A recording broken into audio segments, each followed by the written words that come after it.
Salut tout le monde, bienvenue dans cette nouvelle vidéo Jotaay Football. dal leen ak jàmm ci seen vidéo bu bees Jotaay Football. Alors aujourd'hui on va s'intéresser au cas Sadio Mané qui actuellement traverse une époque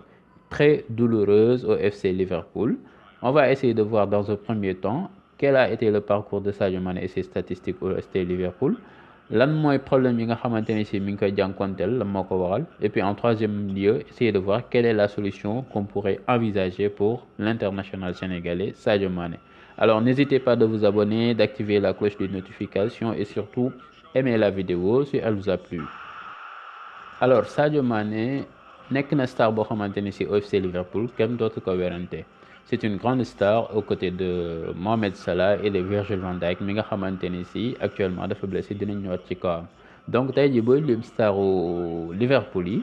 Sadio Mané doo lim sa baaraam bu njëkk te doo ko teg bi si topp wala nga lim ko si sa baaraam bu njëkk. Donc tey jii Sadio Mané ba muy ñëw en 2016 dafa ñëwoon en tant que quelqu'un boo xamante ni si dafay changer équipe bi effectivement c'est ce qui s'est passé parce que depuis lors équipe bi dafa nekk di changer ak ay recrues yu bees et tout équipe bi gën a am forme équipe bi di dem ba jouer ay finale de Ligue des Champions.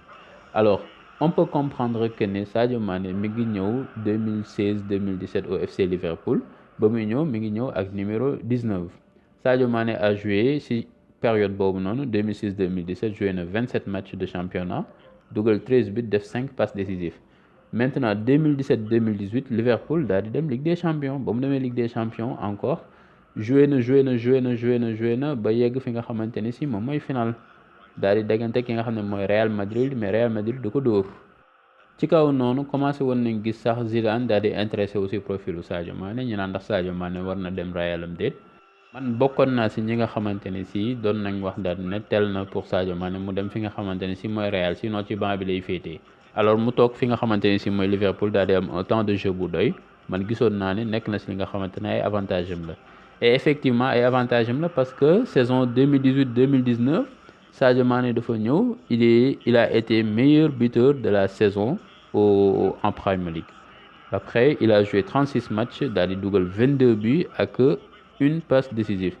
ci biir année 2019 boobu tamit boo xoolee ñoom ñoo jël li nga xam ne mooy Ligue des Champions bi daal di dóor ki nga xam ne moom mooy Tottenham ñëw daal di nekk deuxième ci championnat bi Premier League ba après tamit encore mu nekk finaliste CAN bi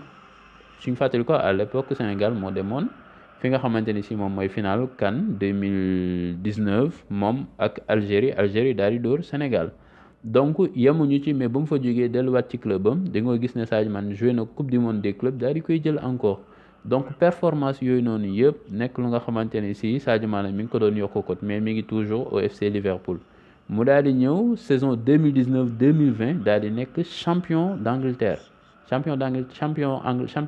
nga xamante ne si du n'importe qui moo koy jël Liverpool daal di ñëw jël ko avec Sadio Mané ak ñoom Mohamed Salah donc si saison boobu 2019-2020 Sadio Mané mi ngi joué 35 matchs def 18 buts 7 passes décisives mooy ci année bi nga xamante ne si Covid amoon nañu interrompre championnat yi alors ñu daal di ñëw 2020-2021 nekk ñu daal di gis ne vraiment là Sadio Mané joué gum na pour le moment 32 matchs daal di am 9 buts ak 5 passes décisives ay performance am dafa wàññeeku bu baax a baax suite ak Covid bu ñu jógee peut-être perturbation yi am ak li nga xamante ne si moom mooy yenn blessures yu ndaw yi ak yenn méforme yi donc lii mooy parcours Sadio Mané alors suñ demee ci li nga xamante ne si mooy problème yi bëri na problème yi y a déjà le problème du Covid parce que Covid bi ba mu ñëwee ci saison bi nga xamante ne si moom mooy 2019-2020 dafa chambouler lu bëri dafa bouleverser lu bëri joueurs yu bëri daal di nekk ci baisse de forme ñu ñëw ay blessures daal di am mais yemuñu ci mais équipe bi dafa affaibliru bu baax a baax ak lan blessure Virgil van Dijk mi nga xamante ne si moom moo doon assurer défense bi tey jii kooku mu blessé wu ba pare toog lu war a mat 5 mois du ko football loolu affaiblir équipe bi bu baax a baax de telle sorte que attaquant yi lu ñu def lu ne du feeñ parce que derrière dafay day métti parce que amuñu woon ay défenseurs yu doy parce que même après da ngay gis ne le gars là Joël Matip dafa blessé wu ñun ñëpp dañoo blessé wu même Gomez sax dafa blessé wu woon donc nga gis ne kon pour attaquant yi seen njëriñ fenn trop day métti parce que luñ dugal lu ne ci ginnaaw encaissé ko Liverpool nekk ci problème yooyu ñu ñëw encore Sadio Mané boole kook li nga xamante ni si moom la ñuy wax une baisse de forme parce que baisse de forme am bi dafa ñëw da ko sonal ren moom Sadio Mané on peut dire que vraiment saison bu muy dund ni c'est sa pire saison contrairement ak 2018-2019 nga xamante c'était sa meilleure saison au FC Liverpool ñu ne déet encore beneen problème bi arrivé de Diogo Jota dafa ñëw bokk ci équipe bi ba pare ñëw pare pour joxe li mu mën yëpp donc forcément dina am kenn entre Salah ak Sadio Mané koo xamante ni si dinañ ko xaw a écarter tuuti mais écarter bi nan la demee il faut ñu xool ki nga xam ne moo gën a nekk ci baisse de forme kooku la ñuy xaw a teg un peu muy noppalu noonu la demee et Salah tey ji nekk na joueur boo xamante ni si moom fu ñu xalaatee ne daan na parce que concurrent bu sérieux la pour Sadio Mané donc tey ji Sadio Mané moindre faisait geste bu ndaw bu ko yóbbu ci méforme Salah day dem te Salah bu demee club dafay ñëw daal di teg ki nga xamante ne mooy Sadio Mané teg Diogo Jota loolu moom moo arrivé actuellement donc situation Sadio Mané actuellement loolu la maintenant nag beneen problème bi nga xamante ne si mooy problème majeur bi moom mooy que ne Sadio Mané dafa def lu mat 5 saisons fii ci FC Liverpool 5 saisons yoo xamante ne si dem na ba jël presque li mu fa soxla yëpp parce que bañ demee ba 2019 ñu naan war na quitter boobu sax toog na pourquoi parce que peut-être jëlagul woon championnat bi mais toog na ba jël ko 2019 2020 Sadio Mané non seulement demul mais aussi Sadio Mané du yëngatu du kaas Sadio Mané du jékki-jékki kaas ñu yokkal ko salaire Sadio Mané du revendiquer ay droits am ñu gën ko jox considération ci équipe bi ou quoi que ce soit c'est des choses yoo xamante ne si daf ko def très tardivement parce que un joueur boo xamante ne si tu es de classe mondiale xam nga am yenn niveau de jeu yi nekk benn star ci équipe da ngay casse say droits da ngay ne gis ne salaire bii nii doyuma nga wax ñu defal la salaire bu ko gën parce que saa yoon tey di boo doon leer ñi nga xamante ne si ñoo ëpp salaire Liverpool ay troisième place quatrième place nga koy teg donc tey ji moom waroon na bokk ci ñi nga xam ne ñoo ëpp salaire foofu noonu vu lu mu leen doon apporter mais def ko ba tey ji nekk ci baisse de forme te football dafa am loi soo nekkee ci baisse de forme quand même ki gën a nekk ci forme la ñuy dugal moo waral match bi passé gis ngeen ne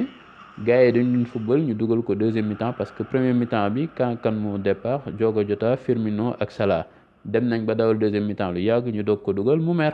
club ñëw fin du match bi di ko nuyu faalew ko mais loolu la moo ko waral tey ji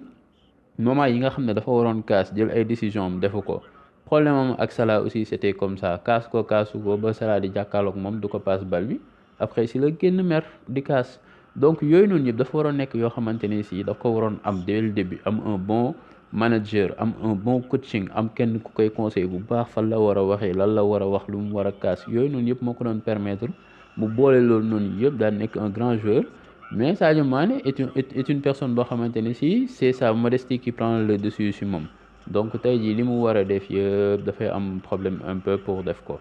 alors ñun nag li nga xam ne moom mooy solution bi nga xam ne moom lañ gis moom mooy lenn rek la et c'est très simple moom mooy que ne qu'il quitte le FC Liverpool parce que man personnellement jàpp naa ne war na fa quitter parce que joueur am na yenn période yoo xam ne tu fais 4 ans 5 ans ci équipe am na fooy toll da nga war a ut changement te Sadio Mané joueur de défi la woon loolu lañ ko xamee woon tu vois donc tey jii vraiment nous lui souhaitons beaucoup de bonnes choses nous lui souhaitons vraiment que mu réussir sur li muy def daal di nekkat en bonne forme Gana Ndiaye daal di ñëwaat en bonne forme su ko defee mu mun a reprendre ay entraînement mun a dem boo xam day dem équipe bu bees ou même su desee Liverpool sax en tout cas ñu ngi koy ñaanal mu dellu si waat en bonne forme su ko defee mu mun a nekkat le Sadio Mané du top niveau de 2018-2019.